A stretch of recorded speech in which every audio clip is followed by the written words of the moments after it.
Oh, you ruined my entrance.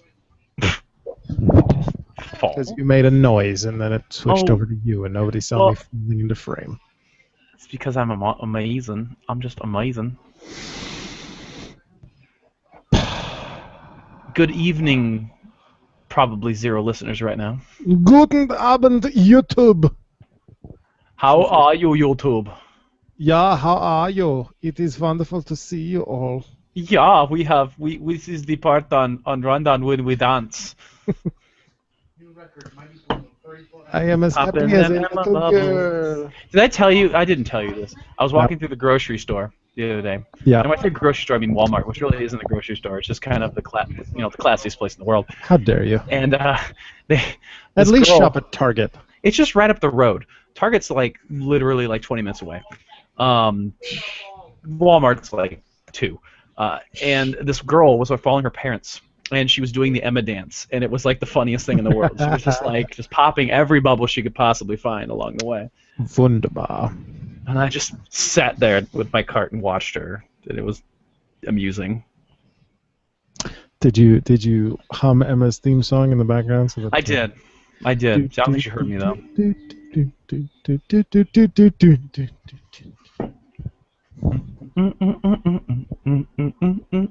Alright, anyway.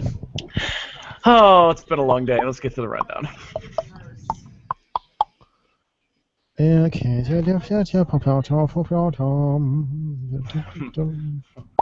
You don't say. Literally, you don't say.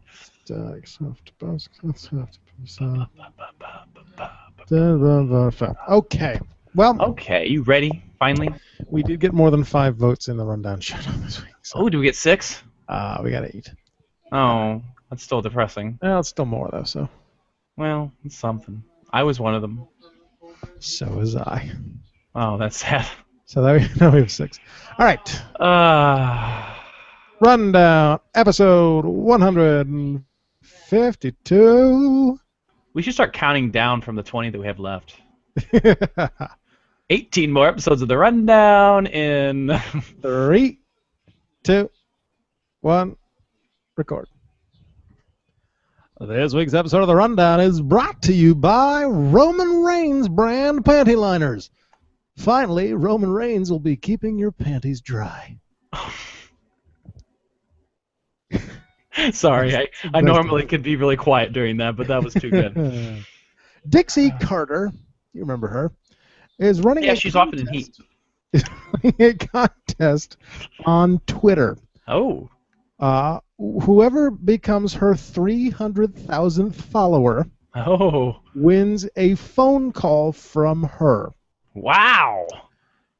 If you had Dixie Carter on the phone, what would you ask her?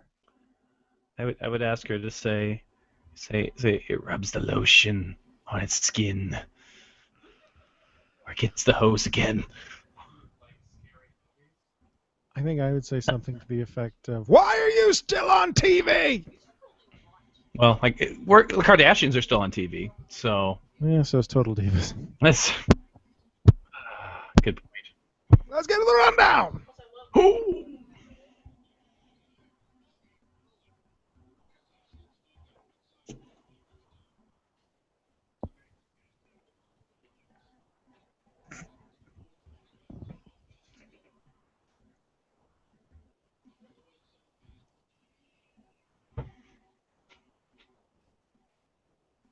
Losing less money per day in Vince McMahon. It's episode 152 of The Rundown. My name is Adam. I'm your host, and it is Wednesday, May the 21st, 2014. Joining me this week, Andy is here. I lost a $5 bill once. I know exactly what McMahon is going through at this point. Well, when it's the same general percentage of your net worth, you understand. It's true. So It's true. So, what's going on this week? let's take a look at the numbers. Oh, I saw. We have gained 2 followers, 2 likes on Facebook, bringing our total to 420, man. You got like 420 likes on Facebook, man. It's like It's like Rob Van Dam, and it's like on our Facebook, man. oh Lord. Yeah. It's a big, nice, round number. Like the circumference of our Facebook cock. Just saying. Yeah. I'm hungry. I'm sorry. Apparently, I got you hungry with that statement. What about the Twitter? How's our Twitterist doing these days? Let's not talk about that. Oh, I know. Hey, Adam, I know what we should talk about. What? Let's talk about the Rundown Rewind. Let's. All right. Let's. Starting with, I believe NXT, right? NXT opens with a recap of last week's Battle Royal opening video, and we are live to tape from the arena at Full Sail University in Orlando, Florida. We open with a tag team match, and the only WWE champions who defend their titles less often than Dean Ambrose, the Ascension. Their opponents tonight are Buddy Murphy. Is that Eddie's brother? And Elias Sampson, two debuting NXT superstars. Meaning they'll get squashed. Yes, exactly. Connor, or Victor, the short-haired one, I'm not sure which is which, grabs a microphone. They both get to participate in the promo as they ask for something new to destroy. Enter Kalisto and El Local, the jobbing luchadors. Localdo Rodriguez has the microphone. He challenges them to a match. Well, that's who it is. You know that, right? That's real. Are you serious? Yeah, it's Ricardo Rodriguez. No way. Yes, it is. That's amazing. Kalisto chants, "Lucha, lucha, lucha." Local says, "Catch them if you can." Backstage, Veronica, some new chick, is with Sami Zayn. Sami has OCD and he's obsessing about becoming NXT champion. What's Veronica's gimmick? Is she cooler than Miss? Wait, hang on. Let me see if I can get the order right here. She's not Renee Young, right? Oh, okay, right? Yeah. It'd be not. Well, there was Renee Young. Then there's what's her face, who's not Renee Young. And then there's not Renee Young, and then there's this chick. Okay, so I guess it's not Renee. She's not Renee Young. All right. I just want to make sure. All right. Up next, an NXT Women's Tournament match between Alexa Bliss and Charlotte. Alexa.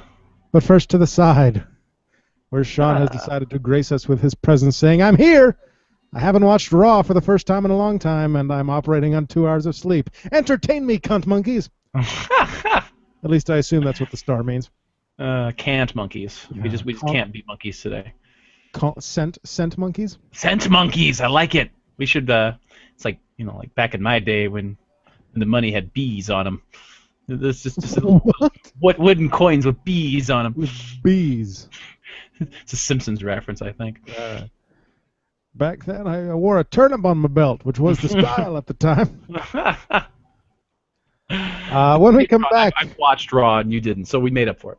Yes, you are the only person in this hangout who has watched Raw. Which is weird, because I never watch Raw. Unless the other viewer has watched Raw. They have not made their voice heard yet, so I'm not sure who that is. I can only hope that it is our favorite president, James Adams. I was hoping for Ricardo Guzman. In a while. Or Ricardo Guzman. Or anyone else. Or that one fan who called us F words. That was fun. Fuck that guy. When we come back, we are informed that Tyler Breeze has entered the arena. Nice of him to show up. Enter Tinkerbell cheerleader Alexa Bliss. Enter Charlotte. It is semi-final time. The somersault cutter, now called Bow Down to the Queen, finishes off Alexa, and Charlotte moves on to the final to face Sasha, the winner of the other semi-final match that hasn't happened yet. It is William Regal, Tom Phillips, and Byron Saxton giving us the business tonight. We then go to some footage shot by Tyler Breeze. This is actually a really good promo. Nice.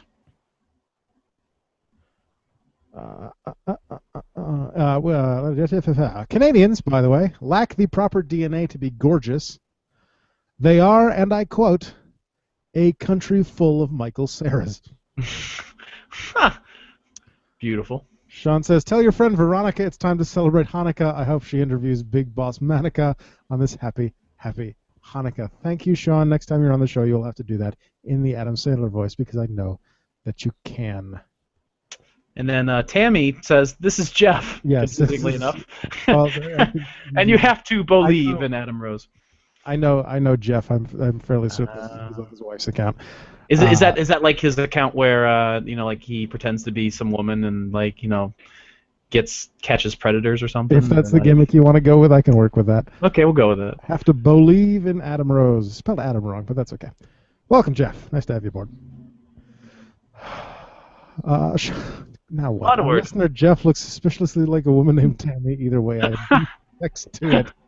I do sex. Do sex is the greatest phrase ever. All right. Enter Mojo Rawley. When we return, we go back to 2 weeks ago for jacked up math teacher Aiden English attacking. I love Aiden English. Trying to attack Mojo. Then Aiden's entrance. This is not a gimmick I ever see making it to the main roster. No, sorry, I love him, but no, probably not. It is announced during this match that at NXT TakeOver, the Ascension will actually defend their tag team titles against the jobbing Luchadors. Hyperdrive ends Aiden's evening backstage. Tyson is taping his fists. The future is now. He's the leader of the pack. So on and so forth, etc. Jeff is the best bell ringer in the business. I'll give him that. Once we fix the bell to a point where it rings properly, he is the best bell ringer in the business. They're not going to be able to see that. There we go. Oh, snake! It's a snake. It's small enough that I think I could let it live. Right. well, don't get the other one then. Already in the ring when we return is Angelo Dawkins, better known to the viewers of this show as Percy Watson 2014. Yeah. Big Cass is his opponent this evening. CJ Parker appears during the match with a protest sign. An East River crossing pins Dawkins, and Parker does absolutely nothing in the match. Well, that's great. He just kind of shows up. Soft. Yeah. Backstage, Bo approaches JBL. Bo has letters from his Bo Leavers who are demanding that he get another title shot. If JBL says Bo has to earn a title shot. If he beats his next opponent, he'll get that title shot. If he loses, he will leave NXT for good. Which would be a lot more dramatic. If we hadn't seen those promos. They hadn't already announced that he was coming to the main roster. Yeah, exactly. His opponent is Big E, and Bo is thrilled. He speaks like an excited 4-year-old about being undefeated against Big E. Triple threat match, main event, next. Sean says, FYI, I was in Chicago for 4 days this past week, and I personally went on... I gotta say it first, and then you do the sound. Oh, sorry. I can do it after, too. Punk Watch 2014. Unfortunately, I only searched for him at the Jimmy John's and could not find him there, but now I know why Brock wears gear with their logo. Tasterific. Ugh, gross. He was actually at the Cubs game on, let's say, Saturday? Did you see? He actually tweeted. He has started tweeting again. Yeah. With AJ Lee, he sang "Take Me Out to the Ball Game" during the 7th inning stretch, and then on Twitter he challenged the mascot of the LA Kings to a bet involving the Stanley Cup. So we'll see how that turns out. Good times. Remember when CM Punk was relevant? Good. Yeah. Jeff is asking me personal questions on the side, so I'll just send him a message on Facebook. We'll get to the next APW show at the end of the episode. Indeed. Doink. The clown. Enter Tyson when we return. Once again, the winner of this triple threat goes on to NXT TakeOver to face Adrian Neville for the NXT Championship. Tyson Kidd eventually wins after a fantastic match. I'm not sure I like the outcome, but I understand it when you think about it. Adrian Neville defeating Tyson Kidd means a lot more since Tyson's already been on the big stage. So that makes sense. Right, that's true. Gives them a good first opponent. Sammy looks crushed as Tyson is hailed the victor. Poor Sammy. I can't remember if I watched Superstars or not, so let's move on to SmackDown. Yeah. SmackDown opens with a recap of Steph and Bryan and Kane on Raw. Then Cole promises a surgery update. Oh, my God. In the arena, enter John Cena to accept Bray Wyatt's challenge. John first wishes Daniel a speedy recovery. John then proves his absolute moronity by saying that despite Moronity? listening, yes, it's a word, shut up. Okay. Despite listening to Bray's promo on Raw, in which he says the phrase "last man standing" at least twice, he doesn't know what Bray was challenging him to. He then explains what a last man standing match is, because we're all fucking idiots. He then calls Bray a giant pussy. See if this makes sense to you. He then calls Bray Wyatt a giant pussy for challenging him to such a match. Because that makes sense. That really doesn't. He then lists off a slew of testicle euphemisms because he's a superhero. Cena challenges any member of the Wyatt family to a fight tonight. Bray appears on the big screen to be creepy. Tonight, the Usos face off against the Antique Roads Show. Are they still a thing? Really? For now. Okay. Give it time. Give it time. Believe next Friday on SmackDown. Woohoo! Rhodes already in the ring. Enter the Usos. Cody eats the pinfall after a super kick and a frog splash. Usos dance. Cody yells something at JBL. Later tonight on SmackDown, a replay from Raw. Plus, Dolph tweeted shit about Batista, so they'll fight later on tonight. El Torito versus Heath Slater when we return. El Torito versus Heath Slater when we return. Well, I mean, El Torito versus Hornswoggle was getting a little stale. Everyone's already in the ring because who the fuck cares? El Torito wins because physics. Yeah. Well, you know. Time for Raw replays. Let's talk about the Shield. At Payback, there's a rematch. Tonight, Nikki versus Natalya with Eva Marie as the special referee. Wait, why? Yeah. Because they didn't want to let her wrestle, that's why. Okay. Yeah. Everyone in the ring when we return again because who the fuck cares? Tonight's match is brought to you by the fact that Nikki said Natalya's painting was ugly. Wait, is this pulled from Total Divas? Yep. Okay, trying to do more actual tie-ins. I got it. Yep. That's the problem with that is not many wrestling fans I'm sure watch that show, which makes the storyline aspect really kind of pointless. No, but they had clips. Oh, but because that makes it better. Lord. Nikki wins. Eva's a terrible referee. Natalya is sad. Just fucking stop, WWE. Just please. Please. They picked it up for a third season. Shut up. Not to ruin one of your news stories later, I'm sure. Ugh. You know you love it. Backstage, Renee is with Dolph. She wants to know why he felt the need to tweet at Batista. He says he just tweeted what everyone else was thinking. Up next, Dolph loses to Batista. Dolph is entering when we come back. We get another look at Dolph's tweet. Enter Batista. This match gets a special hashtag. Hashtag Dolph versus Batista. Which that's really going to trend. Is far too long to be a hashtag. Dolph spends most of the match getting destroyed, gets a little offense, then Dave punches him in the balls to get disqualified. A Batista bomb for Dolph post-match, and then Dave beats the shit out of him some more. Batista bomb onto the barricade. Backstage, Sheamus is walking. He's fighting. Next. Oh my. Believe next Friday. I believe right now. Then enter the United States champion.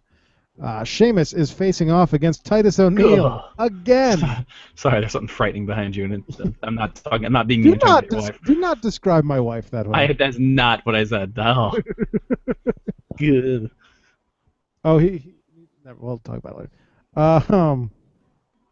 Titus cuts a promo about Sheamus being United States champion, but not being from the United States. About how he didn't pin anyone to win the title, something, bro kick, pinfall, match, over. Literally, that's all it was. It's great. Outside, Byron Saxton is hanging with the Lexotic Express. They're all really fucking high, man. Rose offers Saxton a suck of his lollipop, you pervert. And then the cheeseburger puts a rainbow wig on his head. Oh, the cheeseburger. Oh, God. I hope Bill listens to this episode because I get a whole bunch of stuff fucking over here. Let's cheeseburger now. see. Casey was actually at the Cubs game on Sunday. She missed Punk by a day. Son of a dick. El Torito equals Peter Dinklage trying to make some extra cash. And Batweetsta? I like Batweetsta. That's pretty good. Is it true that the network will go up in price next year? I think we have a news story about that. So we'll get to that in a second. So stay with us, Tammy, aka Jeff, if that is your real name. Jeff Shine. Sounds like some sort of like hygiene product. Jeff Shine. When we come back, Sandow is in the ring, and he has issued an open challenge to anyone, so that anyone can beat him. Santino,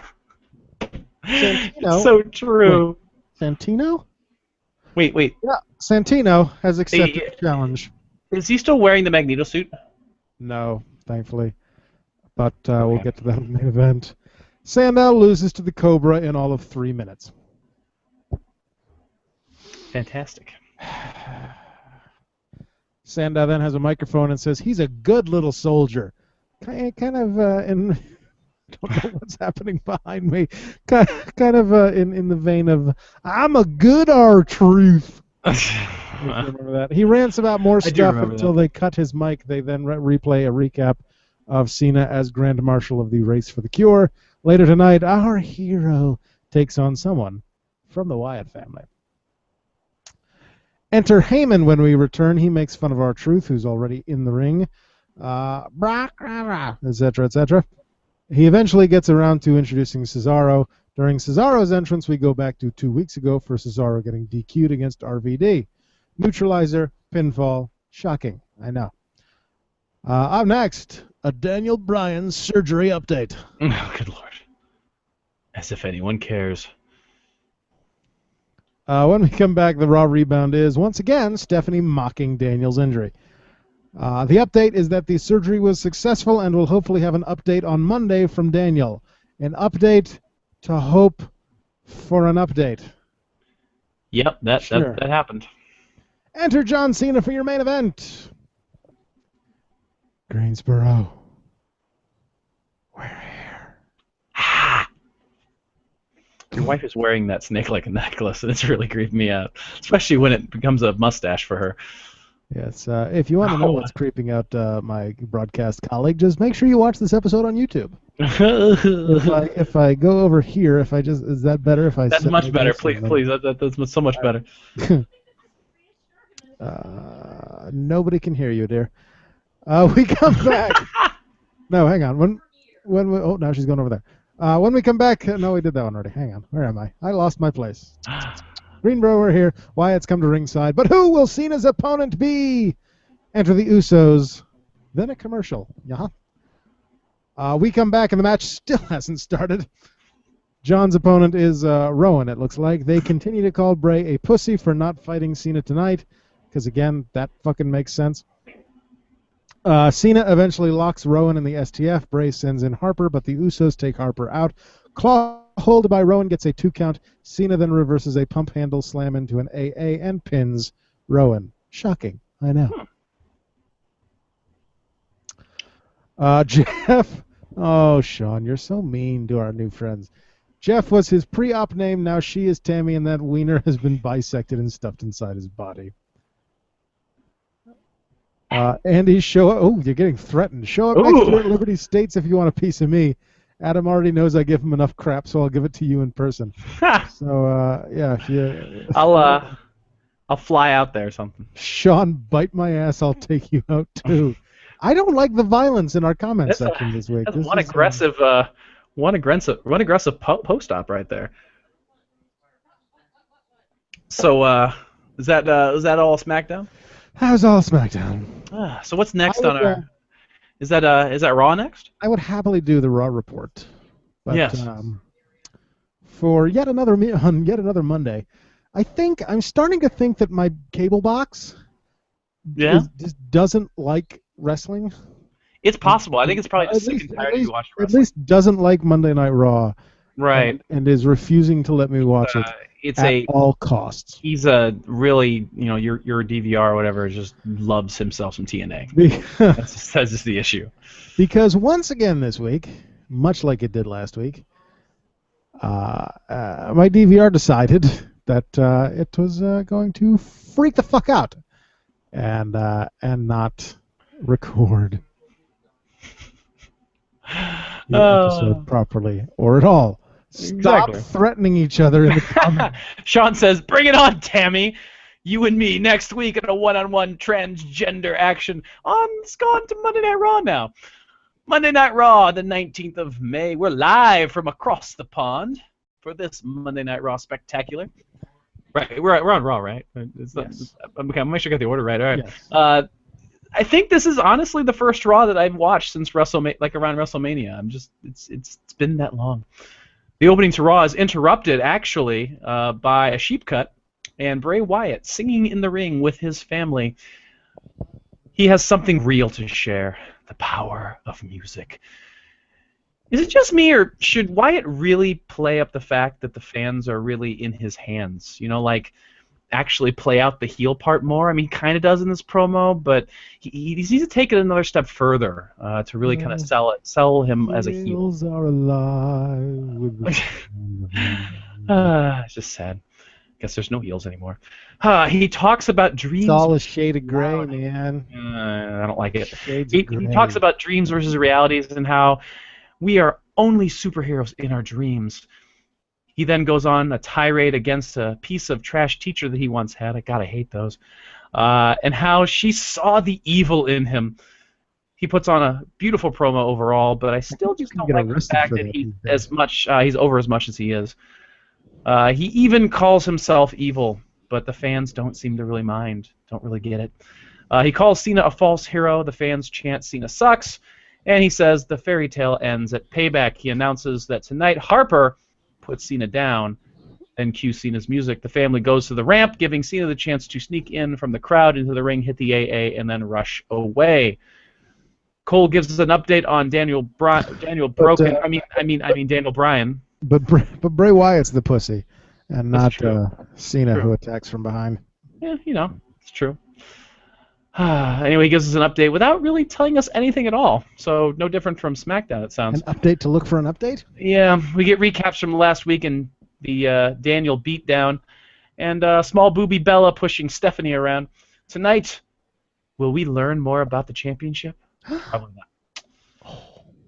We return to the dulcet tones of Cesaro's new theme music, and Paul Heyman on the mic. He reminds us about the streak once more, and makes fun of the Queen for a bit. Tonight, Cesaro takes on the U.S. champion Sheamus. We get a physical match, as one might expect, and Cesaro does all he can to really put himself over as a heel by ducking out of the ring and taking some more questionable shots. The idiot fans chant JBL and Jerry for some reason during this match, which is really just kind of building me toward a rant that I'm going to explode one of these days about how much I hate the fans once again. So what you're saying is that you're building and then you're going to explode? I am. I think it's kind of like our Facebook deck. It's just building and building. When we get the 500, it's going to explode everywhere. After dark. Actually, it's still pretty light out here. There's. I guess it's after dark. It's weird. Your part of the world is dark. It's strange. Anywho, the match just stays pretty solid back and forth, garnering some near falls, such as when we get a wicked Irish curse and a reversal by Cesaro into an uppercut as Sheamus comes flying and barreling off the top rope. Cesaro wins after distraction by Heyman by hitting a German suplex into a bridge. I definitely give Cesaro credit. He's definitely playing the heel really well, despite the fact that, again, he's over once again with the fans.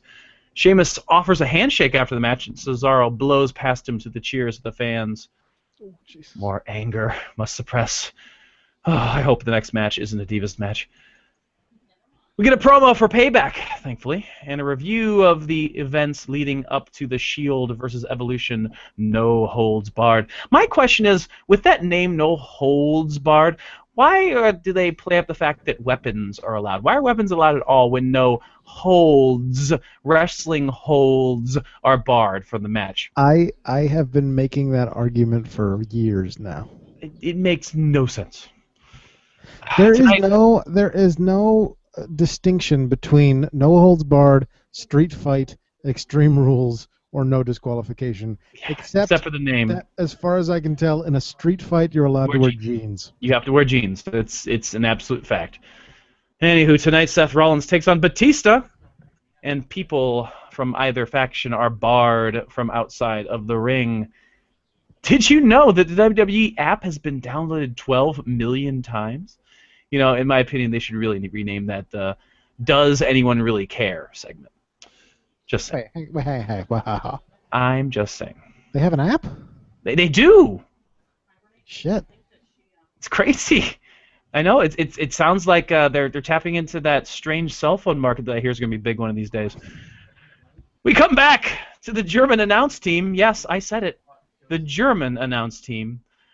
And all I can really gather from their discussion tonight is... Who comprises the German announce team? I don't remember their names, but they're the brand new German announce team. And they had a table there at ringside. I wish I had been watching because I probably would have understood very little of it. And I couldn't catch much. The only thing I really could catch is something about Ryback fishing and nothing but lederhosen. That's really all I could get from it. We are watching Monday Night Raw. This is the part of Raw when we dance. Apparently... We come from the land of chocolate. Apparently, we're trying to figure out the newest contender for the Intercontinental Championships, which for some reason all of a sudden people give a shit about. It's really weird. Beat the clock. Beat the clock. Beat the clock is indeed what is going on. Snake is getting really awfully close to you. It's going to eat you. Snake is not going to eat me. It's going to unhinge its jaw and just like gnaw on your head. Anywho, really big enough for that. You'd be surprised. I've seen pictures. Anyway. First match of Beat the Clock is Ryback versus Big E. We get a pre-recorded message from Ryback saying, quote, "You know what's bigger than Big Ben? This big guy." Oh, God. More people are listening to Josh. Like his head's not big enough anyway. I'm not sure that I've really seen a Beat the Clock where both guys are fighting at the same time. I mean, from what I've always seen with the Beat the Clock, it's like one guy is trying to beat some schmuck. But apparently they're both fighting to compete in this Beat the Clock match. Although I guess it is kind of a schmuck thing. Sorry, I'm enjoying the comments on the side here. Oh, there's a lot going on. I haven't got a chance to read it. Sean says, wait a minute. Raw aired on May 19th. Did Kane go apeshit? Well, more so than usual. A German announce team. Mein Gott, mein Table ist kaputt. If Cena has to fight a member of the Wyatt family, can they trot Bo Dallas out there? Yes. And Jeff chimes in, without a TNA, Raw, SmackDown, NXT main event, I like NXT the most. I think that they give it more because they want to prove they belong on the main roster.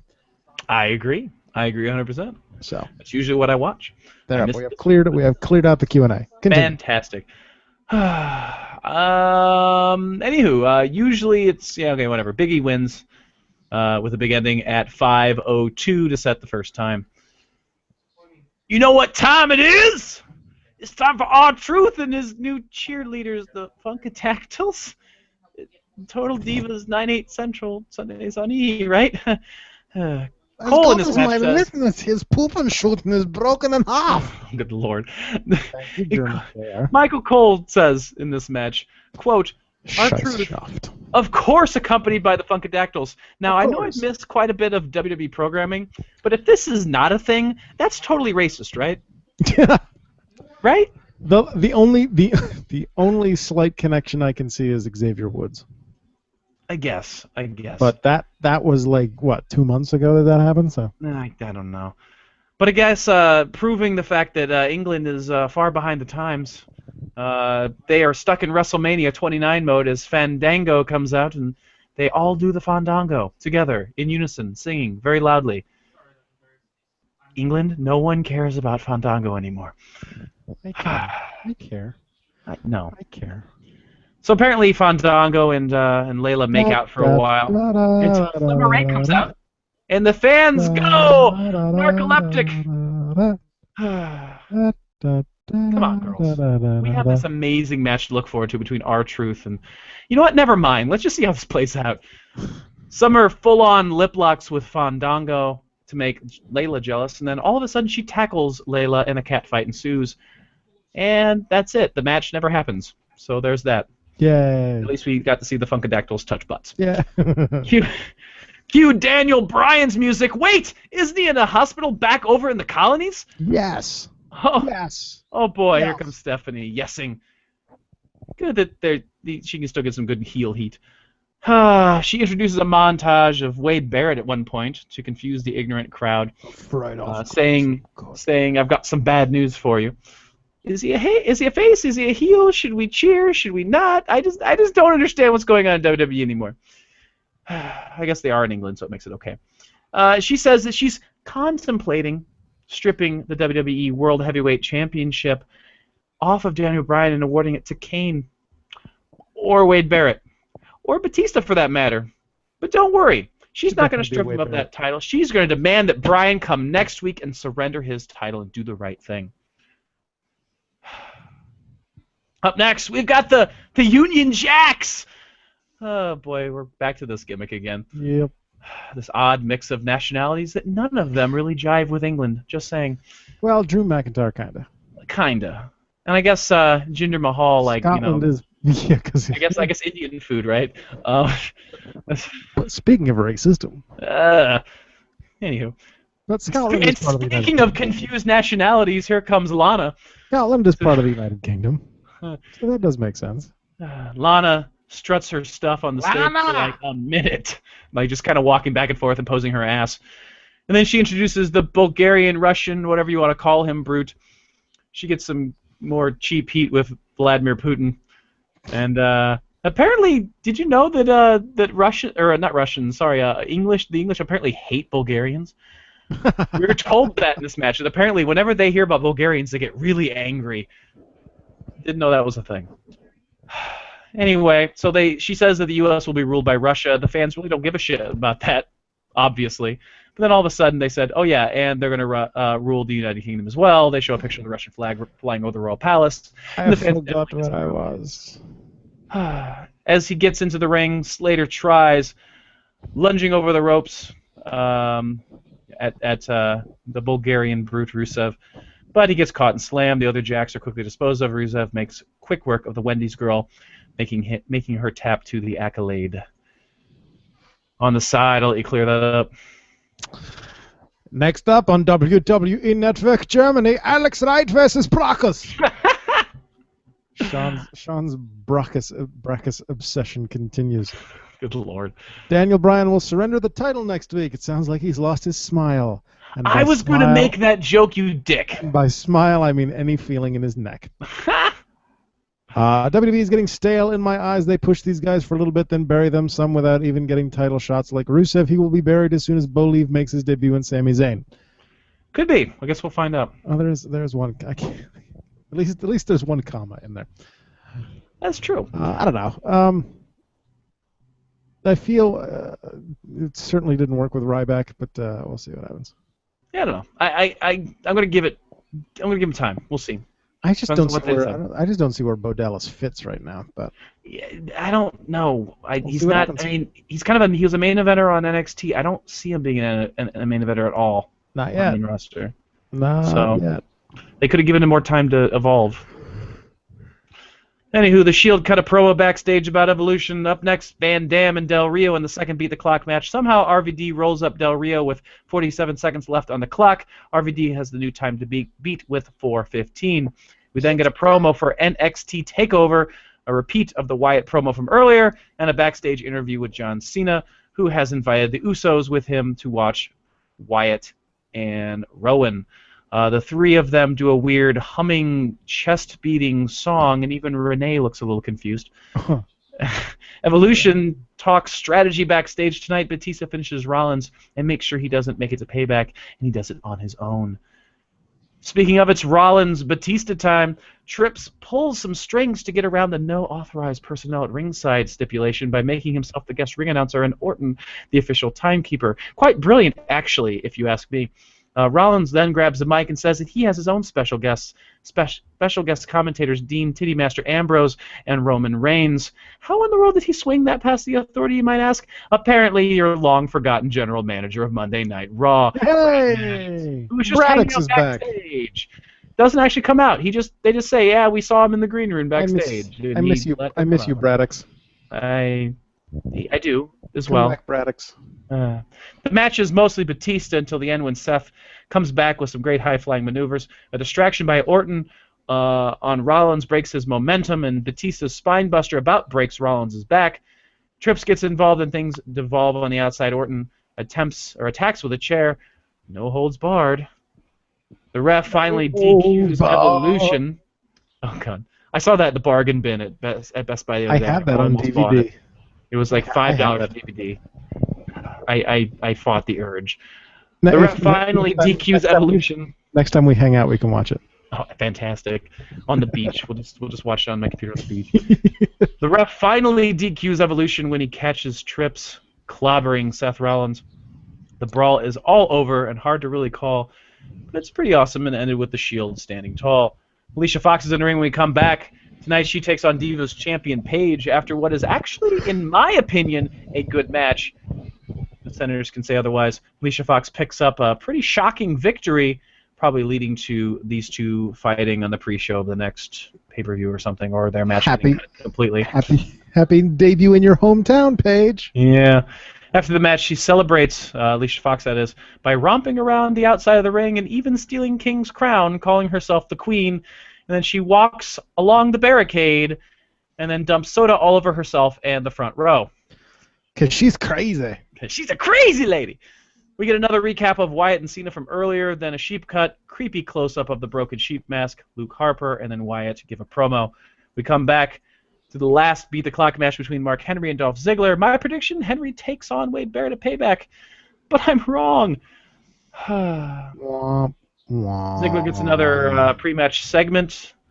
Match goes down to the wire as Mark Henry looks like he's going to win, but then all of a sudden Ziggler comes back, hits a zigzag, and can't quite make the pin before the time is up. And apparently they're just going to stop the match there because fuck the fact that they're actually wrestling.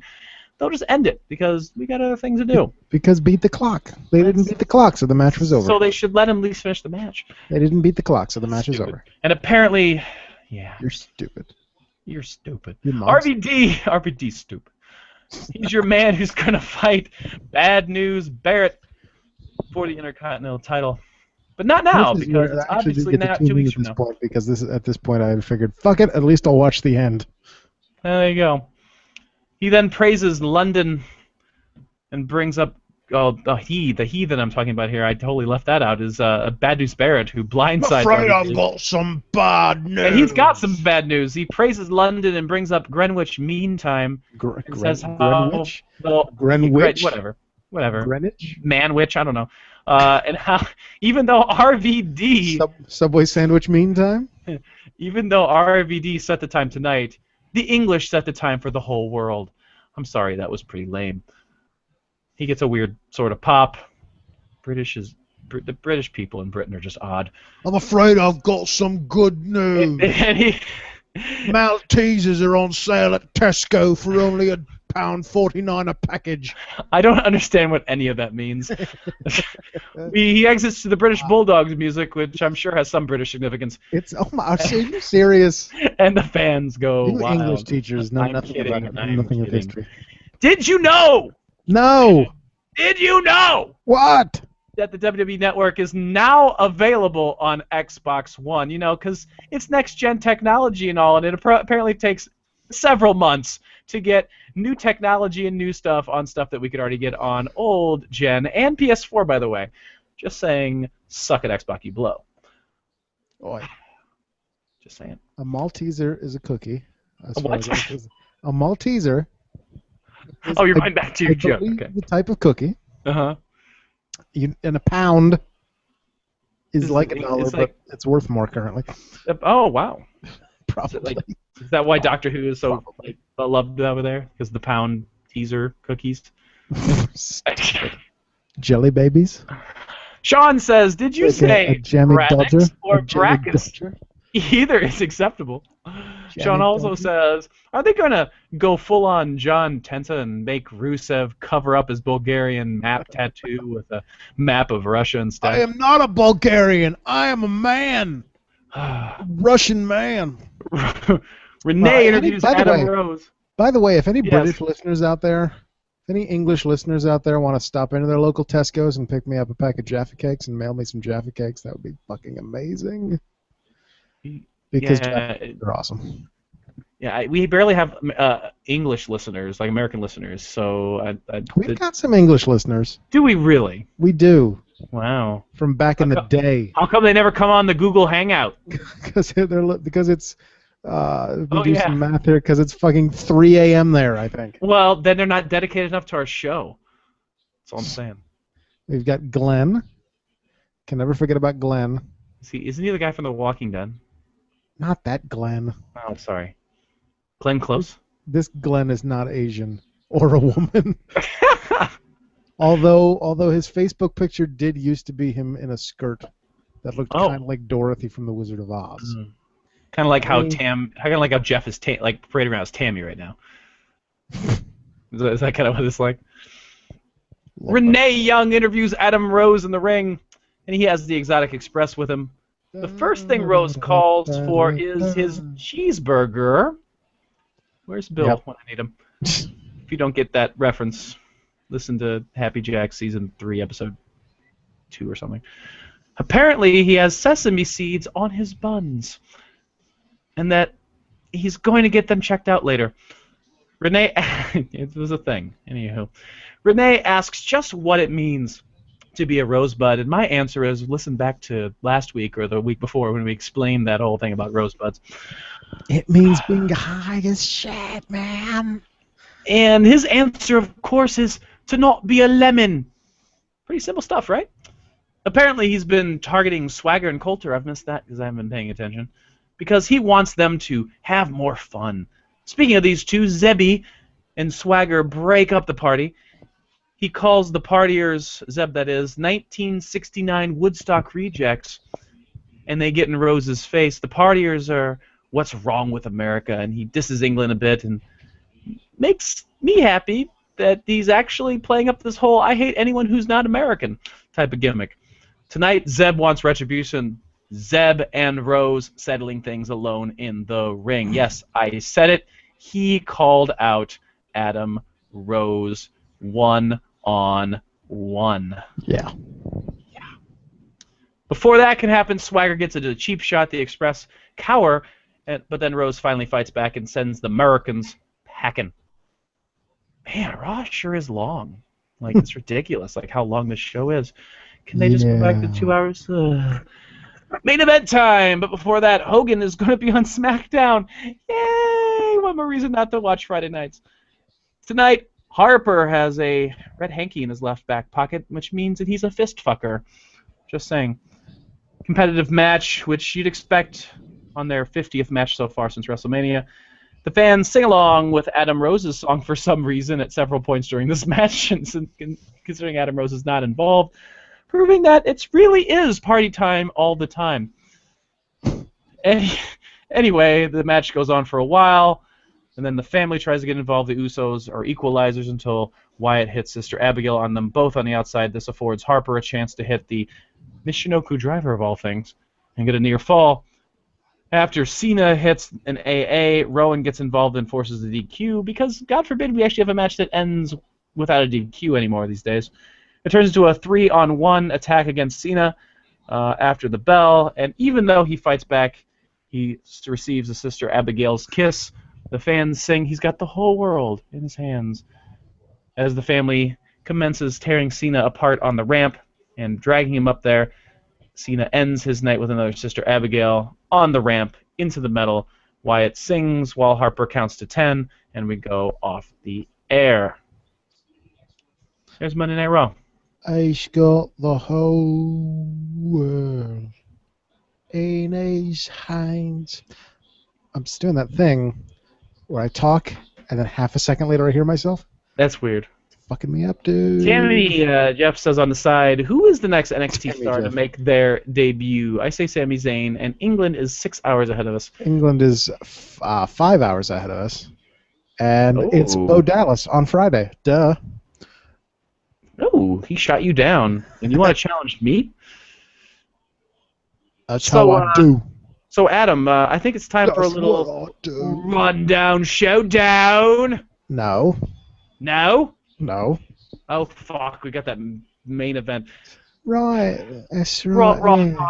Sorry, I fucked up. Now go on with it. We are live to tape Okay. from London. We open with Paul Heyman. Biscuit. Can't do the whole thing like that. He wants to change the Fine, name Lord. of the program to Paul Heyman's main event because he's so fucking awesome. That's true. Something.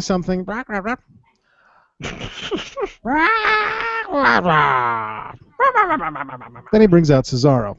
He uses Cesaro's success to make fun of Europe. It happens. He then talks some garbage about Mark Henry until Mark Henry appears since he's Cesaro's opponent later tonight. It's messing me up. They bicker. Henry puts Cesaro in an awkward-looking bear hug and eventually kind of tosses him out of the ring. Heyman leads Cesaro away. Meanwhile, backstage, Damien Sandow is dressed like Sherlock Holmes. Yes! That's amazing. I love Sherlock Holmes. So do I. It's better than Magneto, And I love Damien Sandow. so he's going to And make this an bullshit needs to amazing stop. Sherlock Holmes, is what you're saying. Enter Sherlock Holmes when we Yeah. return to a vaguely James Bondish theme song, which is just weird. That doesn't make any sense. Nope. But then again, it's London, so nothing really makes sense there. For a guy whose gimmick is complaining about his place in the company, he sure has done a lot of stupid shit over the past few weeks. It's true. Truth appears and calls him out on this bullshit. And holy shit. What? Damioc Sandholmes wins the match. No way. He wins the fucking match. Well, that's just weird. We then go back to Raw to watch Steph not strip Daniel, but demand that he show up and drop the title next week. Let's see if I'll get to watch that. Probably not.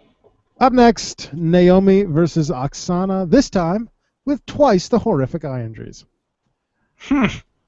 Naomi wins, nobody cares. We get a recap of Bray and Cena from the end of Raw. When we return, enter Mark Henry for your main event on Main Event. Heyman's got a microphone. He says, tonight he made a mistake. He'd No like way. to atone for it.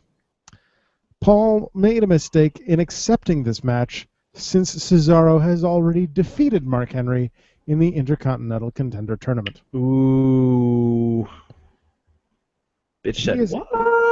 Paul is interested in finding out who really is the world's strongest athlete, so he challenges Mark to an arm wrestling contest. Oh, God, I'm sick of those. Mark accepts, and Paul immediately regrets his decision. Mark Henry begins clearing off the announce table while Cesaro seems kind of upset with Paul over all this.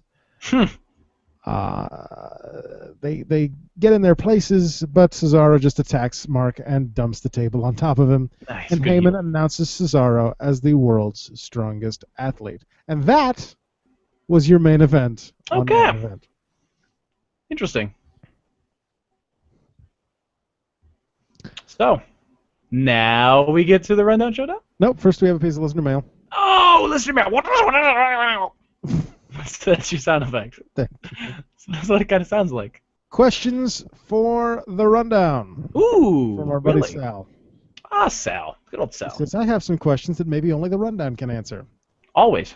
When JBL and Cole say that Paul Heyman managed 3 straight world champions, who in the blue hell are they talking about? I mean, are we talking RVD, Big Show, and Brock? Or Punk and RVD? When they say 3 straight champions, how many years are they spanning here? That's true. Because, yeah, I mean, like, when you think that phrase straight, you know, like, you're thinking that it's going to be, yeah, that makes no sense. Good point, sir. Also, has the WWE put themselves in such a horrible position by having no one to take Daniel Bryan's spot now that he's hurt? Are we looking at the 85th title reign of Randy Orton, John Cena, or even Triple H? I think it's. I honestly think Kane will walk with it for about a month, and then he's a really good transitional champion. Like, he's proven that in the past. Like, he can hold something for like a month or a day and give it back without losing it. So I don't know. Well, hopefully they won't have to strip him of the title at all, and there you go. Yeah. You can just hang on to it till he comes back. There you go. So I don't know. What do you think the odds are of that actually happening?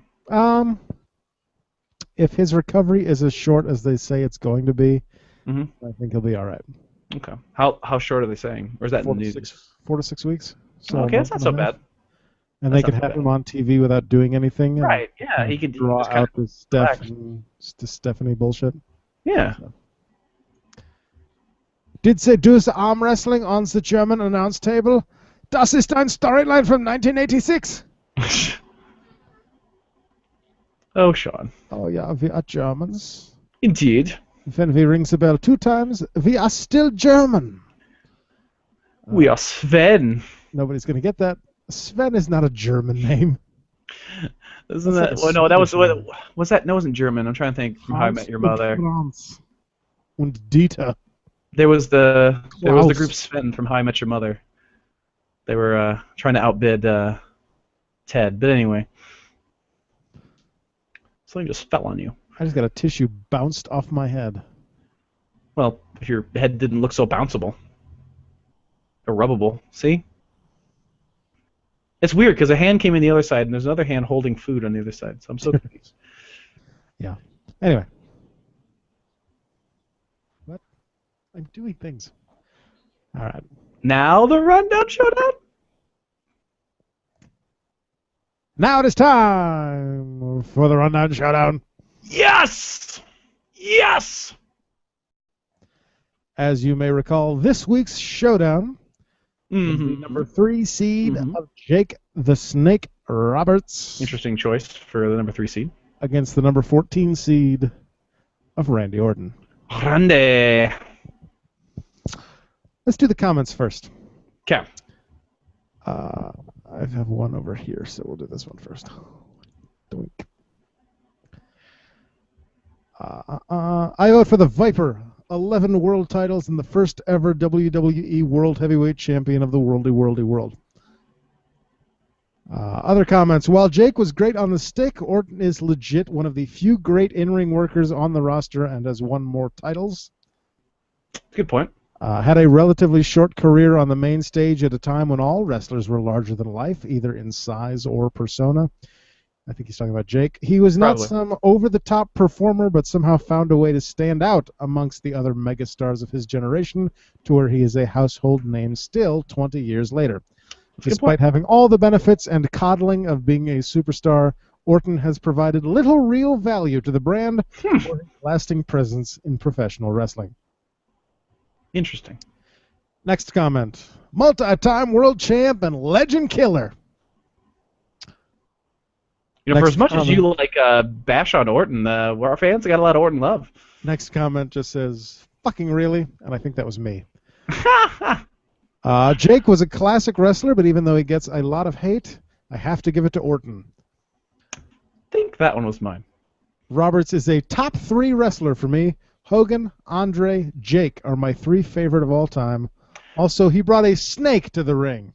This sounds like it could be tied, possibly. The way all Orton ever brought was shit in his pants. That was Sid. Because Jake the Snake has more of a personality than Randy Orton. Also, more exciting matches where I would care if either one wins or loses. And the last comment just says, because I do what I want.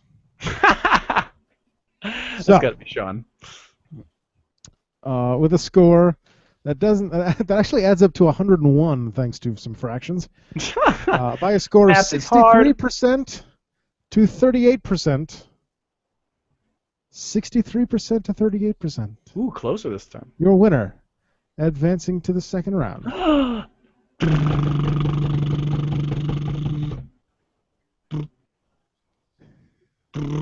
I just want to see how much longer you'll do that.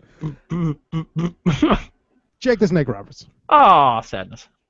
No, not sadness. I voted for Orton. Well, you're wrong. So, Okay, apparently I am. The rundown has told me I am wrong. exactly. Which is nothing new. So we what's did get next? more than 5 responses this week, so good on you. I expect this kind of trend to continue. But bring more, because I know the exact number, and you could do better. Yes, exactly. Next week, another interesting matchup based on recent events. I want to know. The number 4 seed of CM Punk Ooh. takes on the number 13 seed, Batista. Interesting. I think I know who's going to win this one. Indeed.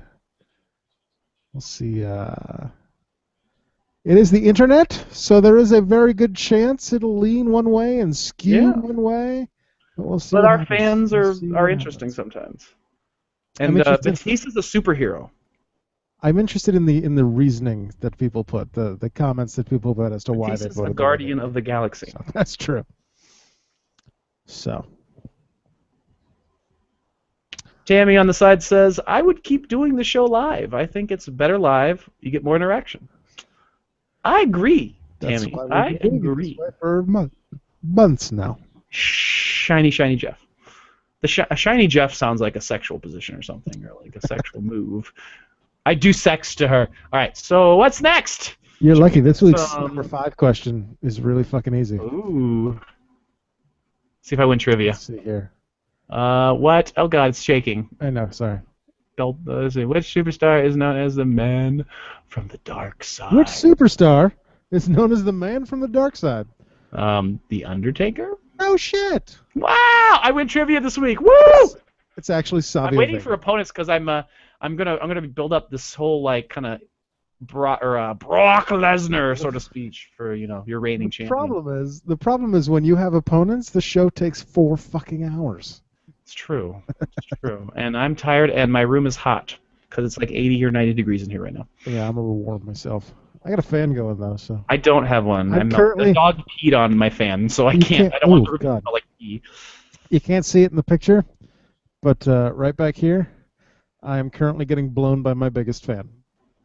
Fantastic. But your wife's laying on the couch. Sean says, CM Punk versus Batista. I vote neither because both would just walk out on the match anyways. Ah. Yeah. Sean, well I gotta played. pick one face. On that note, and with an hour rapidly approaching, I'm gonna strip a little bit. Don't mind me. Just the outer garment. It's okay. I'm melting. let's move on to the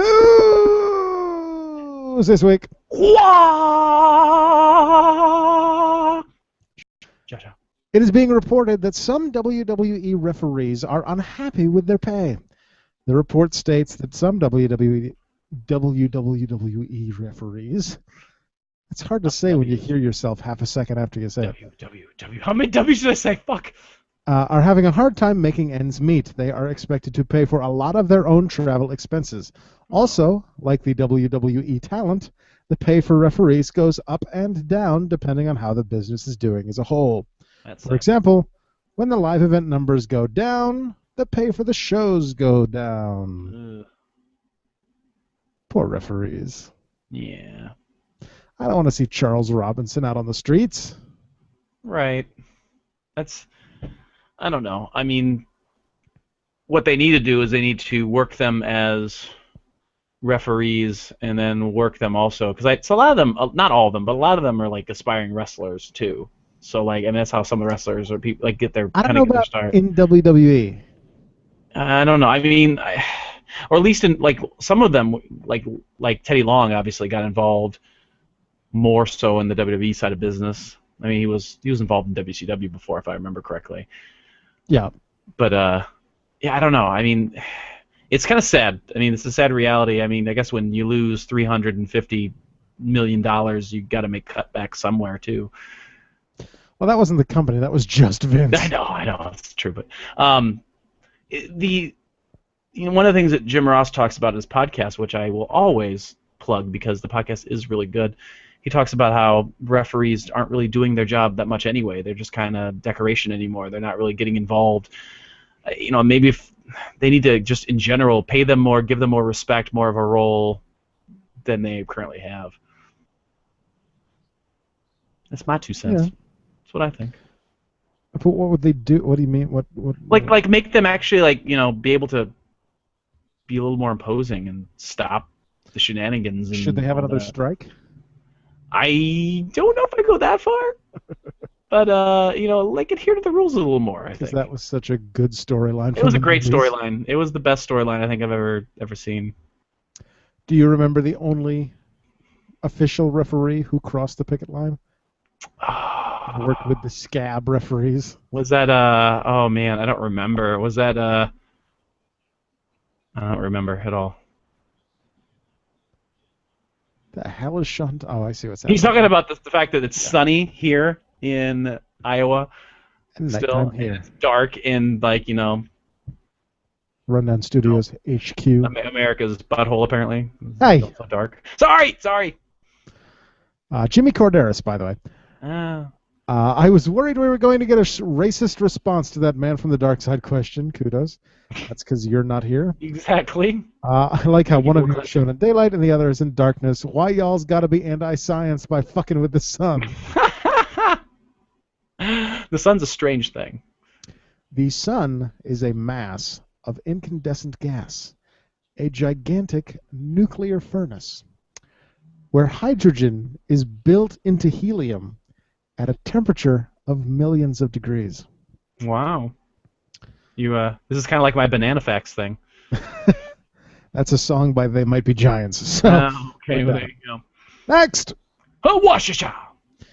Following Netflix raising their subscription price by $1, there is a possibility the WWE will follow their lead and raise the price of the network by the same amount. I own both Netflix and the network. So I don't want to pay more. Wait, no, I don't.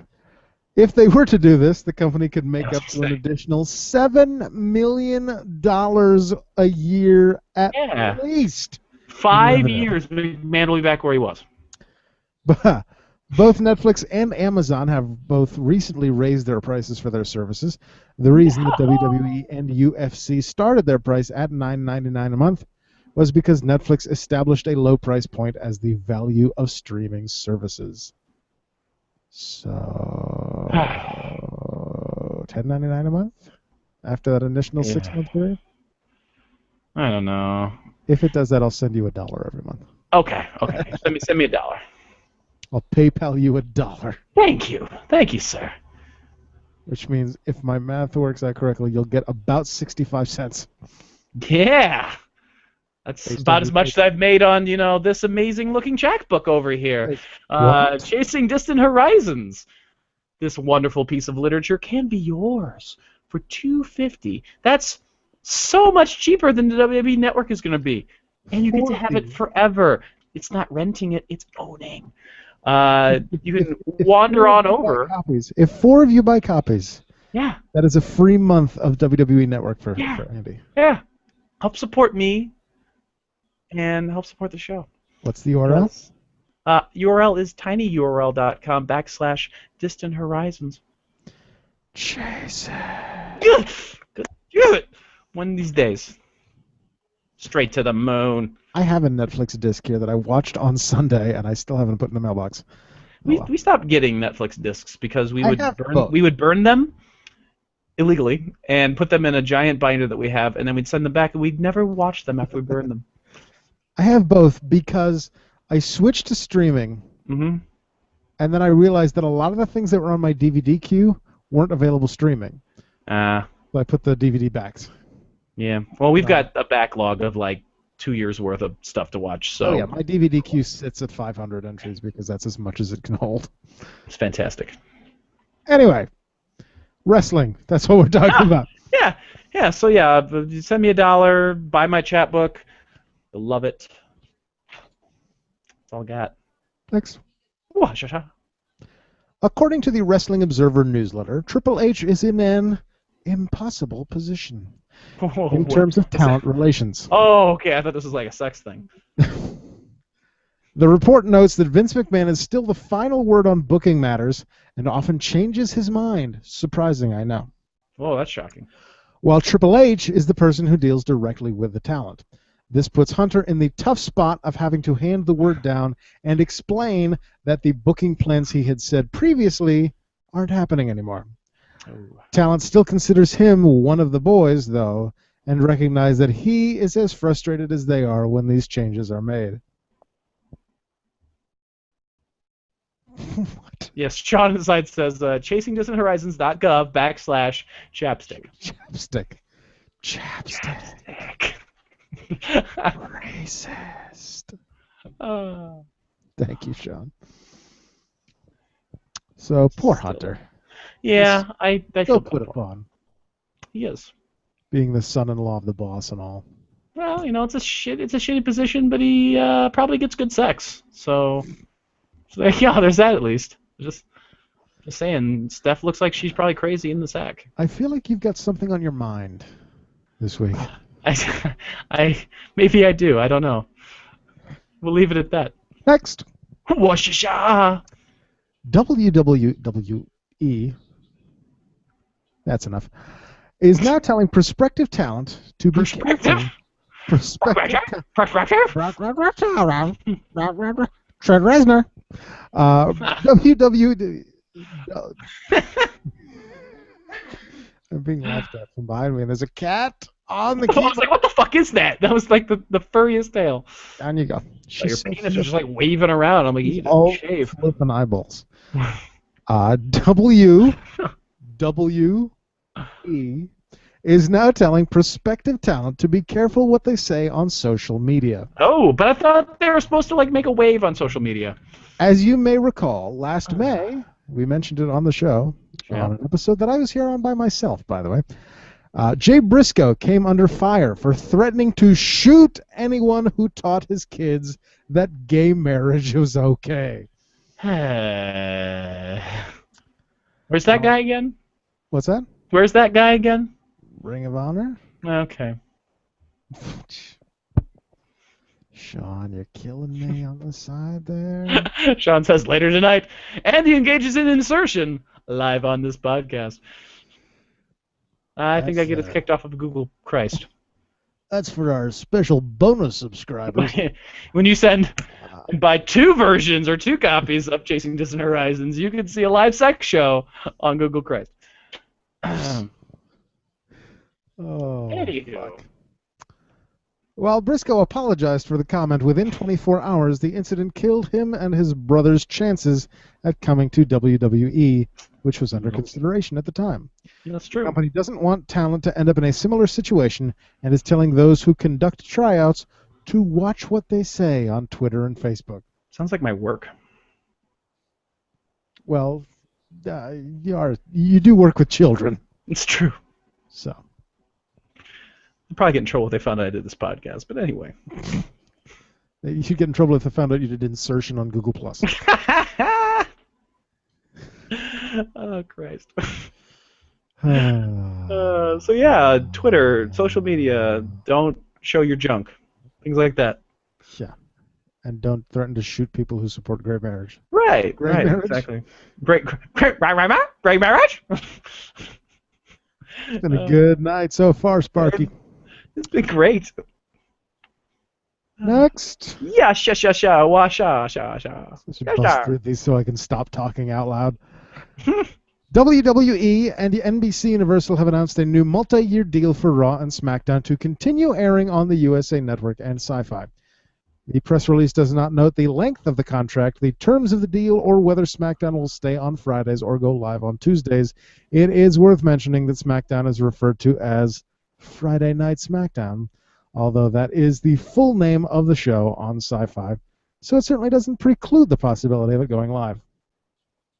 The agreement also notes that Total Divas will continue to air on E, which isn't a surprise. Vince McMahon said of the deal, quote, "We are proud to continue our long-standing partnership with NBC Universal, given their premier position in the marketplace and vast promotional platforms. We are excited about our future as we further the reach and popularity of our live, family-friendly entertainment programming 52 weeks a year." unquote. tongue that peacock's asshole. The press release was light on details and doesn't answer whether Raw and SmackDown will get earlier debuts on the WWE Network, which is one of the last sticking points in negotiations.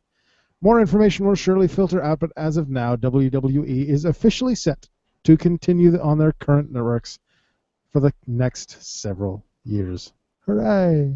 Well, that's good. They kind of need some good news, regardless of the fact that there's bad news involved in this particular Afraid update. I've got some bad news. You're no longer a billionaire. How are you going to afford to live in this world? Total Divas has been picked up for a third season. That's some goddamn good news right there. No, I mean, Sean and I can have another Total Divas episode. Mr. Lister, why are you on the internet talking about chapbooks and wrestling and sex stuff? I'm telling my mom. Oh, God. It would make it easier if my last name wasn't thrown around so much on this show. Just saying. It's cool. I almost spoiled a surprise party for Josh on last week's episode. I didn't realize I said at the end of the show. Bill messaged me. He's like, "That's a surprise party, right?" I'm like, "Fuck!" That's right. But he didn't listen, so it's okay because no one listens to the show, so we're all good. Yay! Hey, Yay! What? We have tens of listeners. All right. Wow! It's amazing. That means hundreds for those of you uneducated, unwashed masses. You're welcome. Indeed. Next. Oh, watch out!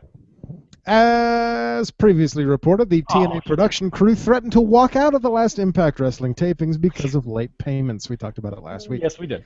The entire situation ended peacefully, and the crew was paid before anyone was able to walk out. That's good. Before the last taping, some of the crew hadn't been paid since early March. While most were upset, not all of them were prepared to leave. The same situation happened around this time last year. Janice Carter, Dixie's mom, and the person who controls the company's finances, sets aside a portion of money each month to finance the times when the company loses money. Mom, every month. I need to get some. I need to borrow some money. I promise I'll pay you back. It's outside of the revenue the company earns on its own. Since TNA tapes so many events and pay-per-views in a short period of time so far in advance, they just didn't have the money. It must be nice to have a parent rich enough that you can run a whole wrestling business into the ground and still somehow pay the people involved. Yeah, right. This is the same thing that hurt them last year. It's still thought that this incident was isolated and not indicative of any problems in the company. In 2013, the crew and talent were paid on a regular basis. While checks may arrive a few days late, TNA is still paying their employees on time. Excellent. I guess. I don't know. I kind of want TNA to just disappear at this point. We're getting there. Oh! I'm now finishing sentence and then hearing them in my head. He has voices in his head. They talk to him. He doesn't understand. He's really fucked up. I don't know. I couldn't think of a way to finish that little ditty there. I think by the end of the program I'll be able to finish an entire paragraph before I hear myself saying the start of it in my earphone. That's really odd. Yay, computer. Hopefully it's not screwing up the recording. Nah, I don't think so. Okay, that's good. Although my computer did just freeze, so we'll see what happens. Oh, Lord. We're not starting over. Okay. Let's just say next and get on with it, huh? What, John? AMC has announced that they've ordered Billy Corgan's Resistance Pro Wrestling-focused reality series, 2 series, for a first season of 8 episodes. That was a weirdly phrased sentence. That was. The 1-hour format series 1. will look at the Smashing Pumpkins frontman as he works as the creative director of Resistance Pro. From creating storylines to choreographing fights, to managing intense post-match locker room arguments, revealing that the most dramatic stories often take place outside the ring. No word on exactly when the series will air, but expected to be sometime in the fall or winter. So is this Jarrett's promotion or is this something different? No, this is Billy Corgan's promotion. Okay, I didn't realize. I thought at one point they were talking together. Resistance Pro. So basically, it's a reality show about a wrestling organization that it doesn't exist yet, or does it exist? No, it does. Okay. Does it It's air cool. on anything? No. Okay. So instead of trying to spend the money to get your program on the air to build a fan base, you're going to do a reality show instead about a wrestling show that no one has ever seen and will get the references. Is that basically? Am I getting the gist of that? Basically. I think. Okay, that's really stupid. Stupid. Stupid. Next. WWE mostly uses local talent and NXT talent to play Adam Rose's Rosebuds. But both Zack Ryder and Justin Gabriel have played roles in the group in the past few years. I heard about this, yeah. I'm assuming they were the ones dressed up like the Slender Men. Probably. More than likely. Yeah. I have no idea what's happening on the Hangout. I know that I just got a pages unresponsive notice from Google Chrome. We're still live. So see how long it pops back. I know we are. That's interesting. I didn't kill the pages. There's a little pop back at some point. Yay, my computer, basically. That's what I'm saying. Next. Wait, we didn't talk about that, did we? What? Did we not even talk about that? That was just okay. They're wearing masks. All right, next. What do you want to say? What do you want to say about I don't think there's anything to say, but it was really abrupt. I just thought it was funny. That's why I mentioned it. Well, sha. I know you have places to be, so I'm trying to help you. Thank you. I appreciate that. Shawshank Redemption. Good movie. Possibly my favorite movie. Really? Yeah. I would have expected something with, like, people in the front row making fun of a movie. Well, there's a difference between a proper movie and a Mystery Science Theater episode. Okay. I guess, granted, that's true. Another kind of follow-up from last week. Oh, I love follow-ups. WWE 2K15 is now available for pre-order on Amazon with a release date of October 28th on the page. I've only played the new one once.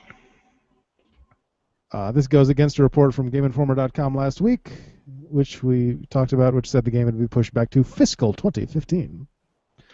Why would they bother having a game called 2K15 in 2K15? That would just be stupid. Because you release it a little bit before. No, that's stupid. It always comes out in October. It's dumb. Doesn't make it any less stupid.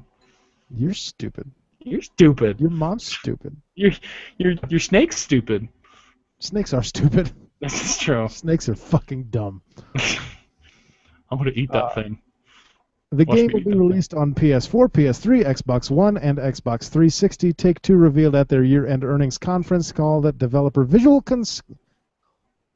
Concepts, that's how that word is pronounced, is working on WWE 2K15. This is their first attempt at the series. 2K14 had mostly been finished by THQ when they were bought out. Take-Two could continue with the format THQ has used or start over completely. 2K Sports has confirmed that 2K15 will launch in the U.S. on October 28th and internationally on October 31st. So I have until the 28th to get a PS4 or an Xbox One. There you go. I'm hoping to win one in a contest. Or just play it on PS3 or Xbox 360. But I have to have the newest stuff. Yeah, you can't get a new computer, though. You got to do that first. I'm an only child. That explains so much. Doesn't it? It really does. That's what my wife says all the time. It all makes perfect sense now. Next. Washasha. Finally this week. Sorry. What'd you say? I was echoing you. I was hoping that it would be, and I was right. But first, let's go to the side because Sean wants to know, when you had that party for Josh, did you say surprise? I got there late. He tackled me though. I don't know what that's a reference to. I don't get the reference either, actually. I had to go in a man in a bunny's costume last night on the Express, and it turns out it was Zack Ryder. Woo woo woo, shave scrotum, be a rosebud. Despite all their rage, there's still just some rats in a steel cage. Oh Lord! All right. Finally this week. Finally. At this time, the word backstage is that Roman Reigns, Bray Wyatt, and Bad News Barrett are the three favorites among Vince McMahon, Triple H, Kevin Dunn, and other top executives. It only took Barrett how long? I'm afraid I've got some bad news. You're number 3 on the list. As far as Reigns goes, plans seem almost locked that his first world title victory will be special and likely done at a WrestleMania. There are even rumors that his world title win could take place as soon as WrestleMania 31. Wank. But who could Reigns fight? Who could he work with to make his title win oh so special? First was someone to help him become better on the mic. Aww. That's who you should spend his time with. Just But saying. he's so hot. Oh my god. Big guy. Yes. Go ahead and read. Go ahead and read in Sean's note. Surprise was supposed to be read with the big guy cadence, so that makes more sense now. Thank you. Surprise. Surprise. French fries. All right. It's kind of fun to say words that like don't have that cadence normally with that cadence. Kind of rhyme with big guys. Yeah. The 2 top names rumored right now are Brock Lesnar and The Rock. No. Let's keep him far away from my wrestling. The Rock has previously told Vince McMahon that he would like to work with Reigns before he officially retires. Because they're related. Who cares? In terms of Reigns winning the title, when asked about The Rock returning and possibly getting the title to make this happen, a source stated the following. Yes, it would likely happen at Royal Rumble, and remember, he does technically have a rematch from when he lost the title to Cena. While a lot can happen between now and WrestleMania 31, it appears that Reigns could be the babyface that WrestleMania 31 gets built around. I don't think I can get behind Reigns like that. I just don't think he's got it. Like, he's big, he'd be good for mid-card. I don't see him as world title. That's just me. That's just because you're a Seth Rollins apologist. Well, true, apologist. But that's partly true. But I think that you got your lips around Seth Rollins' cock. You just love him so much. You can't do nothing wrong. You do realize he splits his pubes in half too. Well, half it's black, and half it's bleached blonde. I'm just saying. Weird. You're telling me. He's coming at you like it's like a skunk. It's weird. Anyway, so that was an odd conversation. It's like this night has been full of them. It's very true. So you don't seem to enjoy this idea. I'm perfectly okay with it. I would much rather see Bray Wyatt with the title. I agree with that as well. Let's go with number 2 on the list. Sorry, bad news. Yeah, I mean, well, you could be the Intercontinental Champion, and you know what? Bring actual prestige back to that title that, was once prestigious. Perhaps, maybe, before they bury you again. With your odd gimmick that makes no sense. The fact that you're being cheered, but yet you're a bad guy. That's all right. No, it's really not. Just saying. Good news, Barrett. I'd be so behind that. He needs to do a full face turn. Or £1.49. Jesus Christ. So that does it, doesn't it? So that does it. It does. Stealing my lines again. On that note. That does it for the rundown for this Wednesday, May 21st, 2014. Podcast? 79 Wrestling days shows. Since the Usos won the WWE Tag Team Championship. Usos!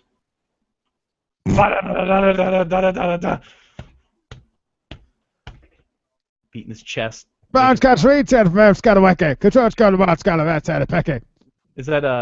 Rusev right there? Racist. Sorry. My apologies too to all of our British listeners when they, come out of time travel and listen to this podcast at normal American times. Anyway. Visual jokes. Dropped it on the phone. Yeah. I'll just follow up on YouTube. We'll talk about it in a second. Lucky Pro Wrestling Star Clash on Friday, June 20th in Hudson, I feel like that's really close to Massachusetts. Starcade. Like you're stealing Starcade's thunder. I'm not stealing anything. I did not name the program. I guess it's better than Cinco de Mayhem, so go ahead, carry on. 5th of Mayhem. Then Atlantic Pro Wrestling on Saturday, July 12th. We don't have a show in June, but what do you want? And then back to Lucky Pro in Clinton, Mass. for Summer Sizzle on Saturday, August 9th. And then Liberty States is off for the summer. Raccoon Reigns is in favor of his brother Roman winning a world title. Roman hides his ringed tail very well under those black pants. He does indeed. LuckyProWrestling.weebly.com, Weebly. AtlanticProWrestling.com, LibertyStatesWrestling.com. Follow us on Twitter at Rundown Podcast, unless you have an SCW update. Yeah, I've got two actually. SCW in your bar. Their logo is actually kind of funny. It's the In Your House logo, but it's got SCW over the WWE and bar over house. June 7th, 2014, Beer Stew Bar and Grill in Moline, Illinois. Admission $5. Bell time 9 p.m. Late night show. SCW also is coming at you on June 21st with Unbroken. Didn't that just be fixed? Anyway, at the Walcott Coliseum in Walcott, Iowa. Admission $8. Doors open at 6:30. Bell time 7 p.m. All right. And my Yahoo just came up with a giant picture of a whole bunch of bananas, and it made me smile. Follow us on Twitter at Rundown Podcast to watch me live tweet Raw if I ever get to watch Raw again. Never. Send your feedback, send your Ryback theme song, send your catchphrase suggestions, send your fake sponsors, send your real sponsors, send your Doctor Who Creator Wrestler templates for Pertwee through McGann, send your questions for me to answer on YouTube. And if you want to see my Amazon wish list because my birthday is coming up, send an email to rundownwrestling@gmail.com. Nice. Sean Side says, NWA Liberty States presents Arbor Day Annihilation. In honor of the holiday, every fan will be a plant. Will be a plant? Or get a plant, you mean? Will be a plant. Every fan will be a plant, apparently. Oh, ha. I think I get it. There you go. I think I get it now. Facebook.com/Rundown Wrestling. If you want to make a donation, go to rundown.podomatic.com. We are on YouTube at youtube.com/Rundown Podcast and google.com/plus Rundown Host. tinyurl.com/Distant Horizons. Do it. Do it now, bitches. Search for us on iTunes. Soak up this poetry love. Or Stitcher under the Rundown Wrestling Podcast. Thanks to Whoa. Team Logo. Thanks. Damn, it's flying. All of you for listening. Thanks to Andy. Bow chicken, wow, wow. And thanks to I Fight Dragons for the theme song. Next week. Oh my God! CM Punk versus Batista. Plus. Wait, for half a second I was confused by that. Tyler Breeze's iPhone will join us to tell us what it's like staring at a model all day and how to do it without seeming like a creepy stalker. Nice. And as always, remember, Jacob, good night and good luck. Mm-hmm. And fun. Done. Go fucking vote, you assholes. Yeah, vote, dicks. Love you. Oh, mic drop. See ya. And stopping. And saving project. Be right back. Okie dokie.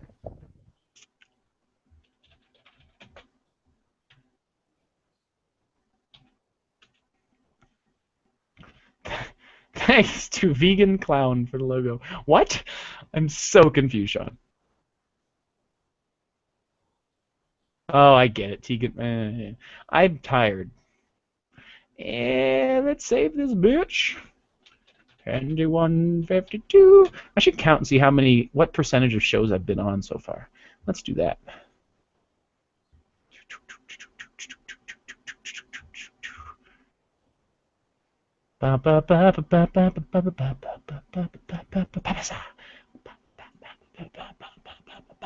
Yeah. Let's see. 1, 2, 3, 4, 5, 6, 7, 8, 9, 10, 11, 12, 13, 14, 15, 16.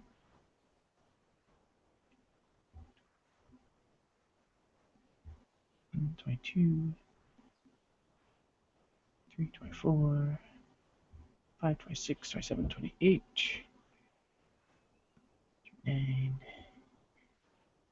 29. I love how Adam's wife is rubbing her belly, and we're still live on the air.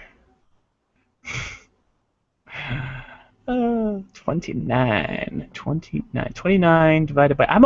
Oh, that's awesome. Let me do maths. Maths are hard. Divided by 152. I've been on 19% of these podcasts. 19%. 19 of all Rundown podcasts. I am amazing.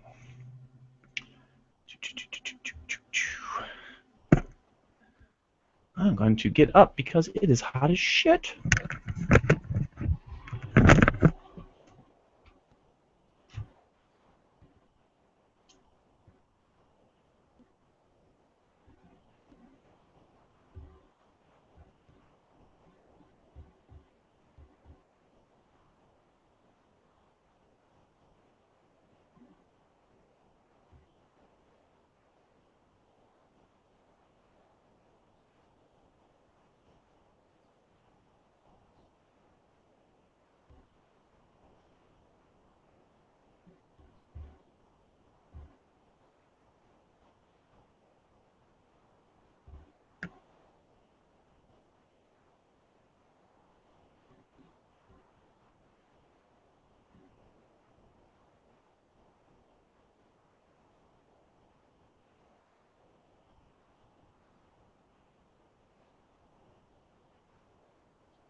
Well, once again, we get a portion of the program at the very end, where it's our friends on YouTube watching two blank chairs. I apologize for that, YouTube viewers. Sincerely. And so, with that, I bid you adieu from episode 152. I probably should have done this before I left. Oh well, you live, you learn. We'll do it again next week, I'm sure. Bye!